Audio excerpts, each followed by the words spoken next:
I tie one last pink balloon to the fence post and step back to take in the view. The backyard looks beautiful, if I do say so myself. 9 pink place settings decorate the picnic table, each with a matching napkin folded neatly into a crown. The bounce house, a $275 indulgence that made my credit card groan, stands ready, its princess turrets shining in the October sun. The pixel princess cake from Mila's favorite video game waits on the dessert table. 9 candles standing tall. Perfect, I whisper, though no one's around to hear it. I glance at my watch for the 3rd time in 5 minutes. 11:42. Mom and my sisters should have arrived by now. They promised to come early and help, but like always, that promise faded away. The sliding glass door squeaks open, and Mila runs into the yard. Spinning in her new birthday dress, the purple fabric, her royal color, glitters in the sunlight as she twirls. Mom, is it time? Is it time? She asks, bouncing on her toes before pausing. Her eyes sweep across the empty yard, searching for familiar faces. Where's Grandma? And Aunt Savannah and Aunt Lacey? Are they bringing Tyler? Did they see the bounce house yet? I force cheer into my voice. They're on their way, sweetie. Probably just running a little late. Mila's face falls for a moment before she forces a smile. Okay, I'll watch for them from the front window. She dashes inside, and I bite the inside of my cheek until I taste copper. I should have known better than to expect them to show up on time. Or at all. The doorbell rings, followed by Mila's excited shriek. I hurry around to the front just in time to see her expression collapse as she opens the door to find only Aunt Carol, holding a wrapped present under her arm. Happy birthday, sweet pea, Carol says, bending to hug her. Mila hugs back but looks past her shoulder toward the empty driveway. Is Grandma coming with you? Carol straightens, her eyes meeting mine over Mila's head. For a moment, something sharp flashes across her face before she softens and smiles at my daughter. I came on my own today, honey. But look what I brought you. She hands Mila the gift, wrapped with a perfect bow, the kind that only Carol takes the time to make. Thank you, Mila says softly, holding the present close. Mom, can I put this with the others? Of course, baby. The party's already out back. As Mila disappears into the kitchen, Carol closes the door and turns to me. Eleanor and the girls aren't coming, are they? She asks quietly. Before I can answer, my phone buzzes. I already know what the message will say. Don't be dramatic. It's just a kid's party. We'll make it up to her at Christmas. My mother's words glare from the screen. Just a kid's party, just my kid's party. I'm guessing that's your answer, Carol says, watching my face tighten. She squeezes my arm gently. I'm sorry, Maya. The doorbell rings again, saving me from replying. Parents begin arriving with their kids. 8 little girls in party dresses, holding gifts and cards. My neighbor from across the street shows up with folding chairs and a cooler full of juice. Boxes. Mrs. Wilson from 2 doors down brings extra sandwiches and a sympathetic smile. For the next hour, I move through the motions of the party, taking photos, serving cake, and watching over the bounce house, like I'm underwater. Mila keeps glancing toward the gate, her eyes lighting up every time it opens, only to dim again when another classmate steps in instead of her grandmother. When are Grandma and Aunt Savannah and Aunt Lacey and Tyler coming? She asks for what must be the 10th time, tugging on my shirt as I refill snacks. I'm not sure, sweetie, I say, brushing her hair back. But look at all your friends who came to celebrate with you.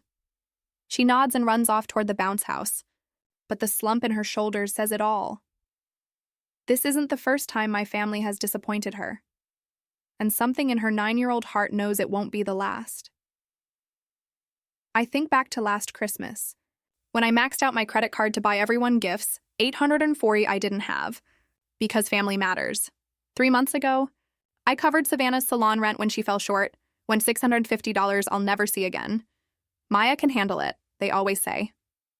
She's good with numbers, as if that somehow means having extra money.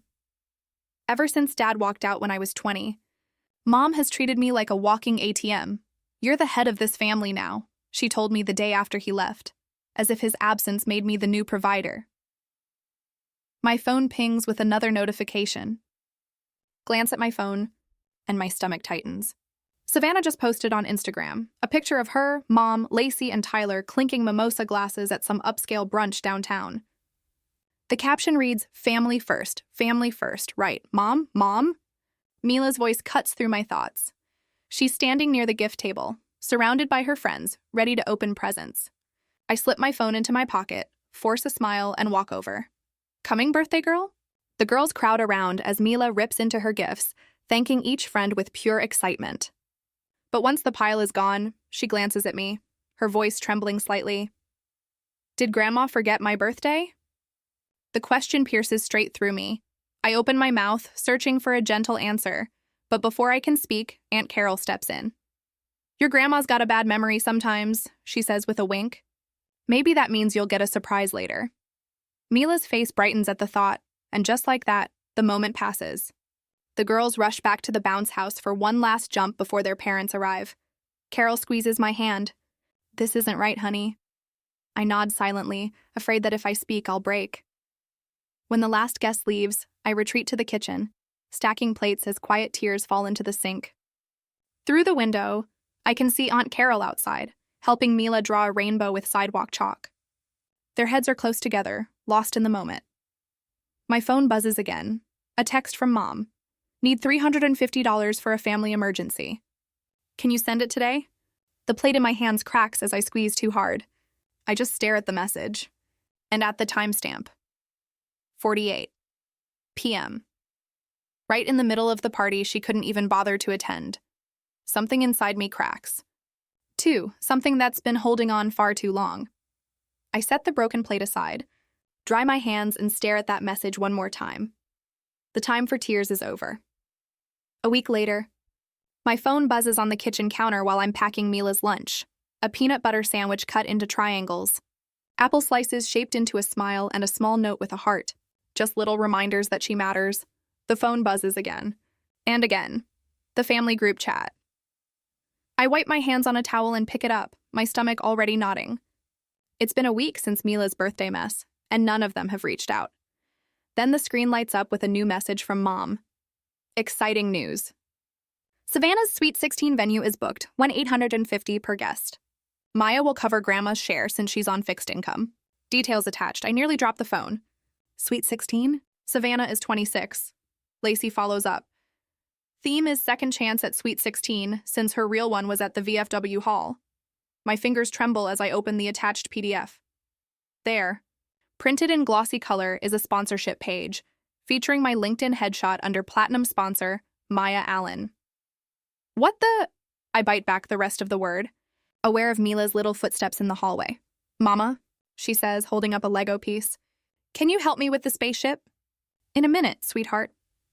My voice sounds far away, even to me.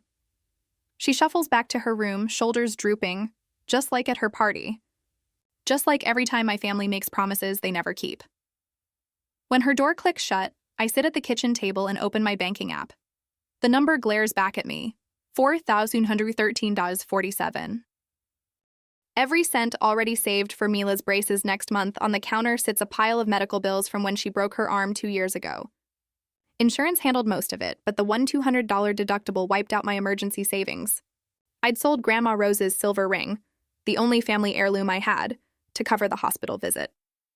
Grandma Rose, who taught me to balance a checkbook when I was 10, would be devastated to see how her daughter treats her granddaughter. Now, my laptop glows with my budget spreadsheet, color-coded, and precise down to the cent. Rent, $125, utilities, $187.32, groceries, $420, car payment, $315.76 after school, care, $240. The margins are tight, but we manage. Our small 2-bedroom apartment may be modest, but it's clean, safe, and feels like home. I scroll through old Venmo requests from my family. Last month, $650 for Savannah's salon emergency. The month before, $420 for Mom's new patio furniture. At Christmas, $840 for family gifts.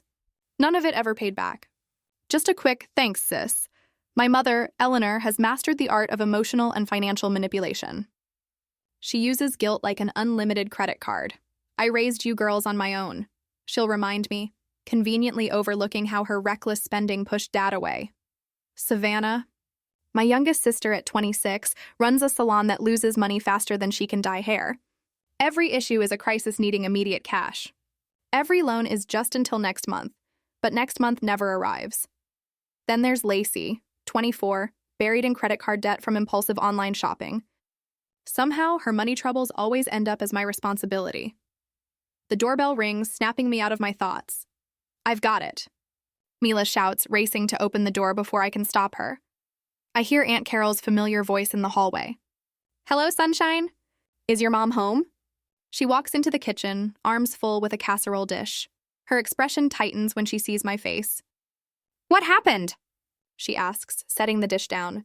I silently hand her my phone. She reads the message, her lips pressing into a thin line.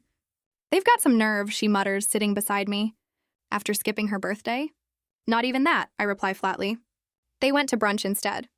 I saw it on Instagram. Carol sighs and squeezes my hand gently. Your mother's always been like this, and even when we were kids. But you don't have to keep going along with it. A knock sounds at the back door. Mrs. Wilson, my 71-year-old neighbor, waves through the glass. I motion for her to come in. Brought you some banana bread, she says, then pauses, sensing the tension. Bad time?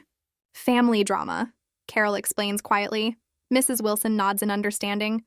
She's been bringing casseroles since Mila was born, always offering calm advice without judgment. She's seen firsthand how often I've had to miss work because of family emergencies. I'd seen it all before, relatives asking for favors they never returned. Then my phone buzzes. Your coworker James called, Mrs. Wilson says. He offered to cover your shift tomorrow if you need it. I smile. James, always dependable, always ready to swap shifts when Mom summons me for another urgent family matter. One of the few who actually reciprocates. Mommy? Mila stands in the doorway, clutching a paper. Can I put this on the fridge? It's a school drawing titled, My Family. 2 stick figures holding hands, just her and me. My throat tightens as I take it from her. Of course, sweetheart. While I look for a magnet, my eyes catch a pile of thank you cards on the counter. Mila wrote each one by hand for her birthday guests, decorating them with little crayon stars. That night, after tucking her into bed, I pass her room and hear a soft whisper. God, please make Grandma like me more. Something inside me cracks. Later at my laptop, I open an email I wasn't supposed to see, accidentally forwarded by the hotel. A contract for Savannah's Sweet 16, signed 3 weeks ago, before Mila's birthday. So they'd already decided not to come. I open a folder on my desktop and start a spreadsheet. Every Venmo request from the past 3 years. The total stares back at me. $23,470. My calendar tells the same story. 14 vacation days spent on their events. Hospital visits for Savannah's minor surgery. Helping Mom redecorate. Driving Lacey to job interviews she never showed up for. 0 days anyone spent watching Mila while I worked overtime. Out of habit. I opened Facebook. Mom's posted a family photo captioned, "So blessed with my girls, the image has been cropped." I was standing at the edge, cut out completely. The anger that rises isn't fiery. It's cool, sharp and final. For the first time in years, everything is clear. I pick up my phone and open Venmo. The next morning, I sit at the kitchen table, staring at the app like it's a live explosive.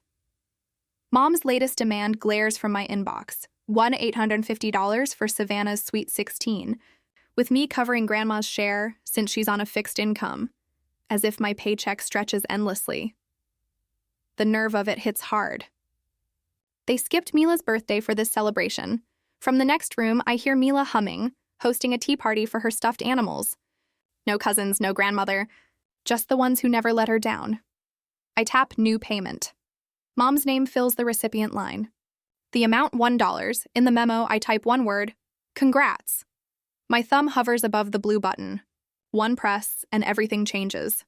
I think of Mila waiting by the gate on her birthday, for family who never came. Then I press send. The confirmation flashes instantly. I take a screenshot and save it in a new folder labeled Boundaries. My lungs fill completely, like breathing freely for the first time in years. Even the kitchen walls seem to open around me. Mom? Can we have spaghetti tonight? Mila calls. Absolutely, I answer, steadier than I've sounded in months. By noon, I've made 3 phone calls I should have made years ago. At 2:15, The locksmith arrives. A sturdy man named Frank who whistles as he replaces both locks. His invoice reads $175, less than one of my sister's small favors. All set. Ma'am, Frank says, handing me 2 shiny new keys. No one gets in without these now. While Mila naps, I reopen my spreadsheet, listing every unpaid loan from my family over the past 3 years.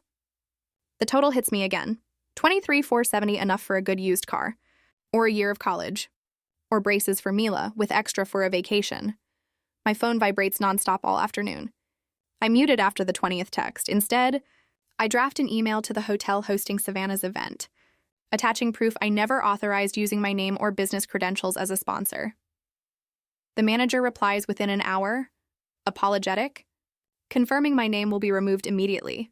By evening, Mila and I sit together at our small kitchen table, twirling spaghetti and watching cartoons on the old portable TV. She giggles at something silly, tomato sauce on her chin, and for once, I just sit there, quiet, content, and completely free. This is enough. We're enough. The doorbell rings, 8:47 p.m. Through the peephole, I see my mother, flanked by both of my sisters. Their faces twist with restrained anger. Maya Allen, open this door right now. My mother's voice carries clearly through the wood.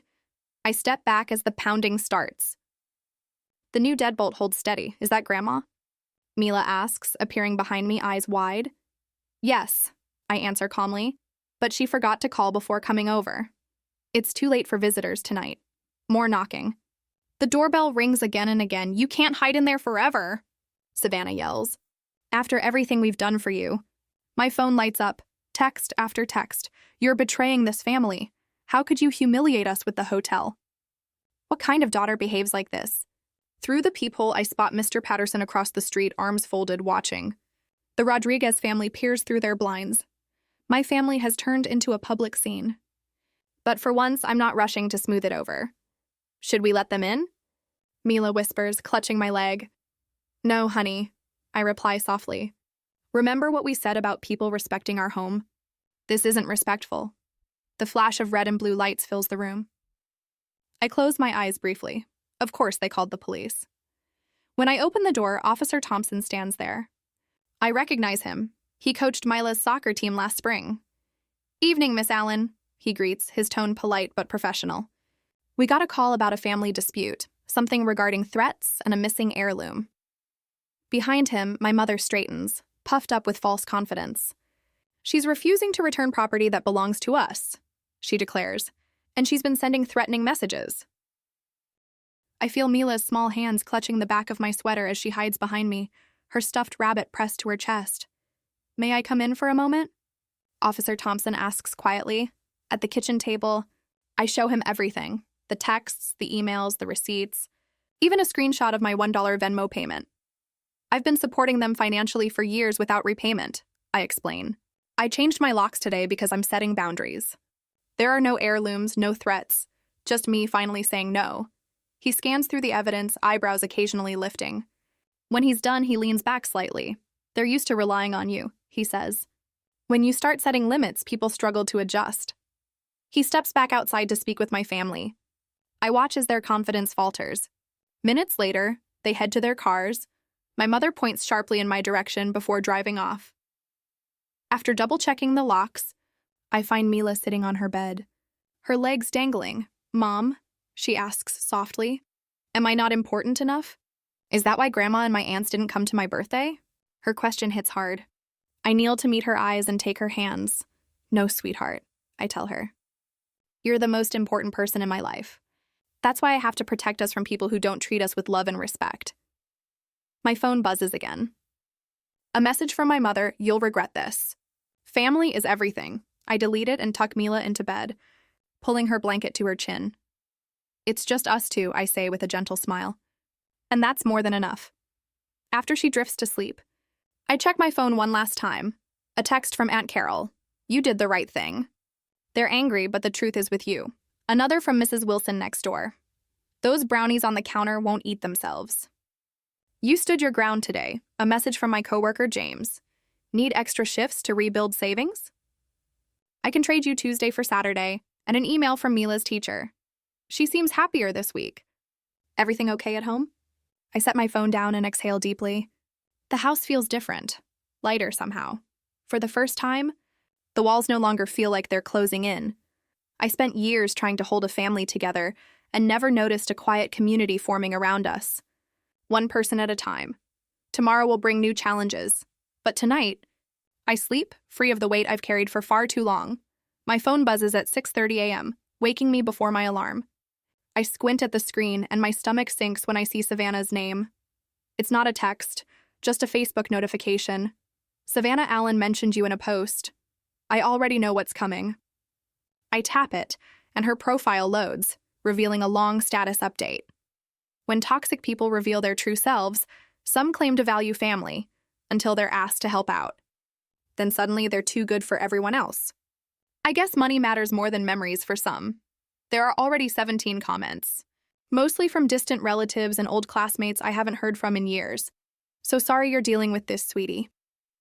Blood isn't always thicker than water. You're better off without that kind of negativity. Each comment stings a little, tiny jabs from people who never ask for my side of the story. No one wonders why I sent that single dollar. They've already cast me as the villain. The bedroom door creaks open. Mila peeks in, her hair messy from sleep. Mom? Are you okay? I lock my phone and force a smile. I'm fine, honey. Just checking emails. She nods and wanders back to her room. Once her door clicks shut, I reopen Facebook.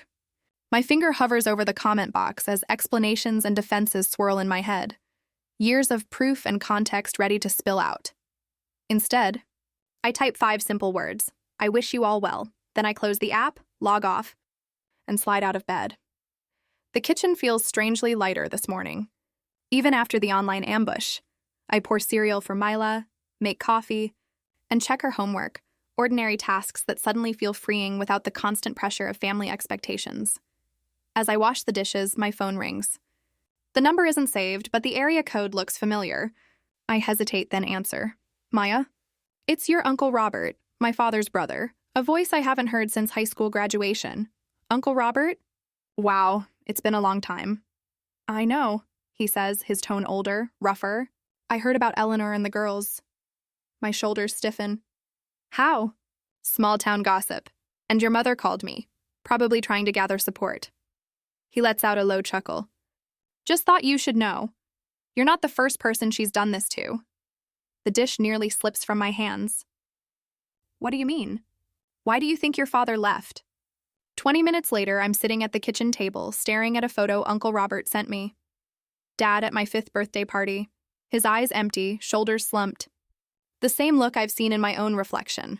History repeats itself, Uncle Robert had said. She drained him for years. Then she moved on to you.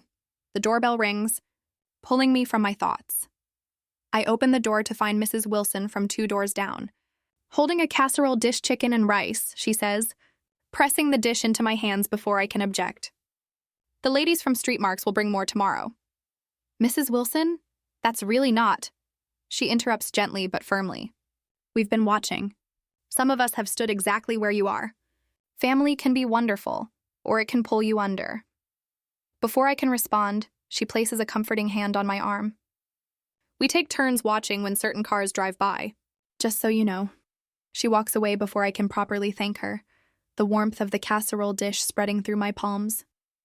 On the counter, I notice an envelope that must have been tucked beneath it. Inside is a $200 gift card and a small note. For Mila's needs, no name. No expectation. Just quiet generosity. The simple gesture leaves me breathless. I sink into a kitchen chair, tears clouding my eyes. These neighbors owe me nothing. We only share polite waves at the mailbox and the occasional weather chat. Yet here they are, forming a circle of protection while my own relatives battle me online. That night, after Mila falls asleep, I open my budget spreadsheet.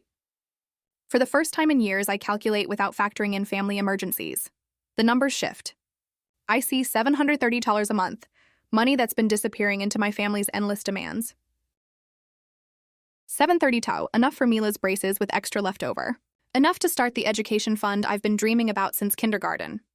Enough for a quiet vacation by the lake, where she can make memories not tied to broken promises. I stare at the total, my breathing steadying. Then I open my browser and research education savings accounts. 20 minutes later, I create one in Mila's name and deposit a small amount. A beginning. A seed. The next morning, grocery shopping feels different. I still compare prices, but I'm no longer doing mental math to survive.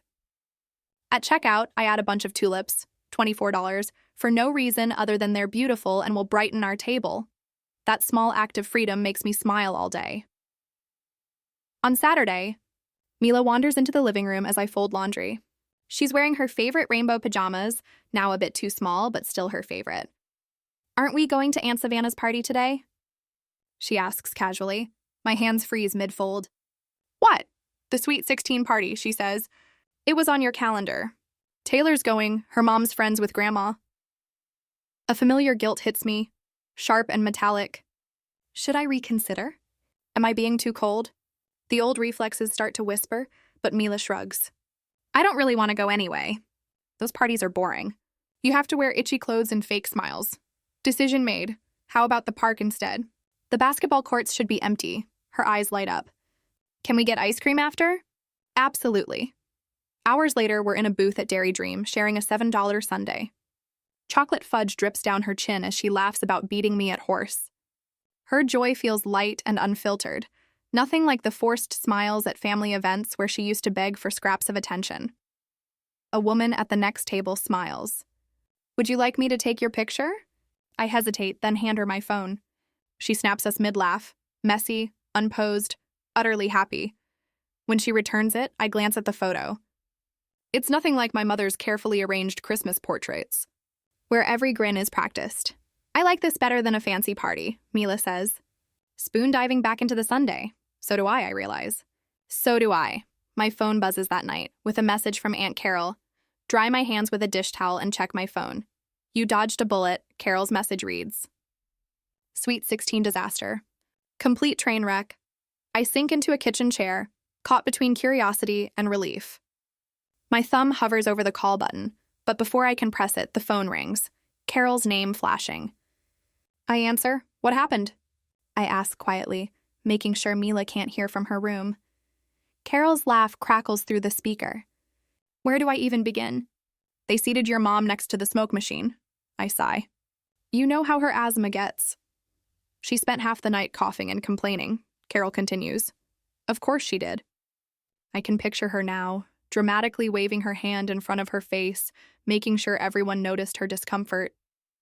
"Savannah fought with the DJ over every song," Carol says. "The poor guy looked ready to unplug everything and leave." She lowers her voice. And when the bill came, Eleanor's face went whiter than that fancy tablecloth. "Wow," I murmur, twisting the towel around my finger. "How much was it?" "Let's just say they went way over budget without your platinum sponsorship." They kept glancing at the empty chair where you were supposed to sit, as if they'd saved a spot for your wallet. A small, satisfied smile tugs at my lips before guilt replaces it. I shouldn't feel happy about their chaos. "It's not misfortune when you plan a party around someone else's bank account," Carol says firmly. "It's a consequence." The next morning, while I'm organizing files at work, a shadow falls across my desk. I look up to see my mother standing there, wearing her Sunday best. "We need to talk," she announces, loud enough for my coworkers to glance over. My stomach sinks, but I keep my voice calm. "This isn't appropriate, Mom. I'm working."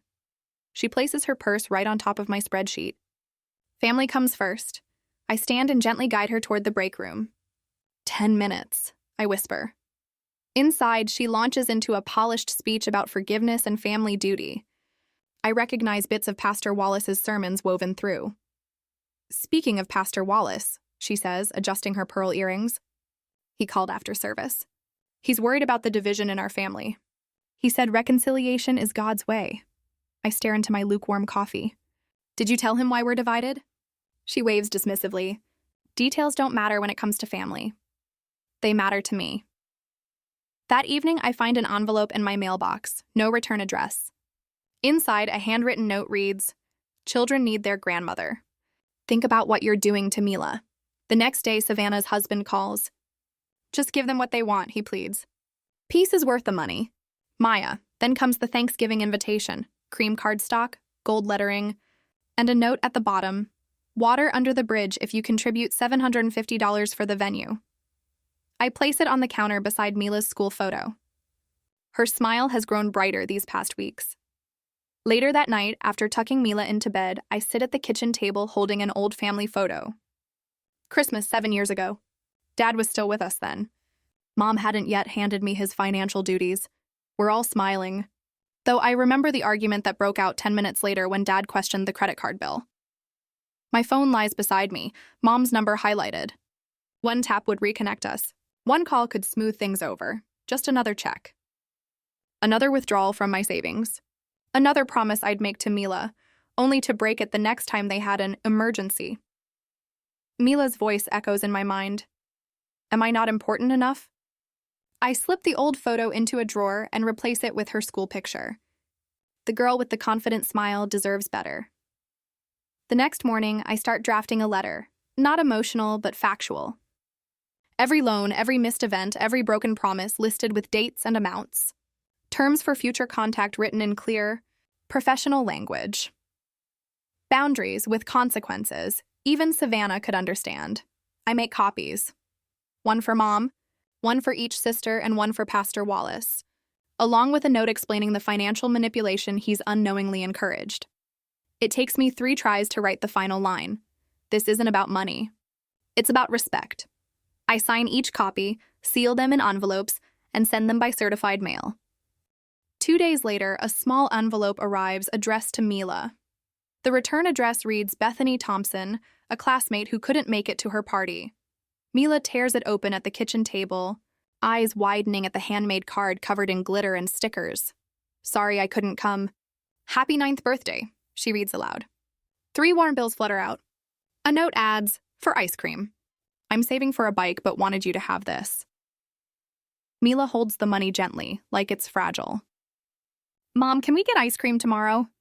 Of course we can, I say. She carefully places the card on the refrigerator, straightening it 3 times until it's perfect. This is the best card ever, she declares. I watch her skip to her room, the $3 still clutched in her hand, $3 from a child saving for a bike, worth more than all the empty promises my family ever gave me. That evening, my phone rings. Grandma's number. I almost ignore it but answer at the last moment. Maya, you need to fix things. She begins without so much as a hello. Your mother and sisters haven't stopped arguing since that letter arrived. About what? I ask, though I already know. Money, what else? Your mother says Savannah went too far with the Sweet 16 plans. Savannah says Lacey promised you'd pay more than your share. Everyone's blaming each other for driving you away. I close my eyes as tension builds behind my temples. For a moment, I consider stepping in, like always, to calm things down. Instead, I inhale slowly. I'm not responsible for repairing broken adult relationships, but you've always been the sensible one, Grandma insists.